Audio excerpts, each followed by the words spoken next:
शुक्रिया इमरान खान, शुक्रिया शौकत तरीन। शहबाज गिल का ट्वीट, कहा कि पीटीआई के आखिरी साल में एफबीआर ने वसूलियों का नया रिकॉर्ड कायम किया। तहरीक इंसाफ की मुआशी टीम की कारकर्दगी का जादू सर चढ़ कर बोल रहा है। शहबाज गिल ने अपने ट्वीट में कहा कि टैक्स रेट बढ़ाया, ना सुपर टैक्स, तारीख के सबसे ज्यादा रिफंड किए गए। शुक्रिया इमरान खान, शुक्रिया शौकत तरीन, शहबाज गिल ने अपने ट्वीट में लिखा है।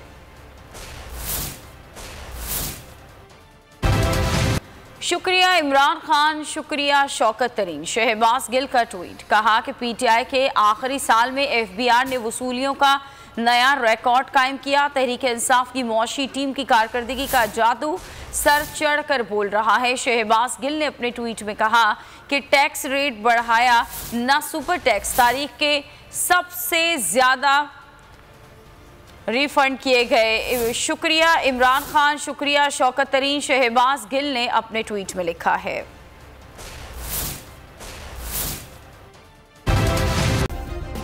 सब्सक्राइब करें और बेल दबाएं ताकि कोई खबर रह न जाए।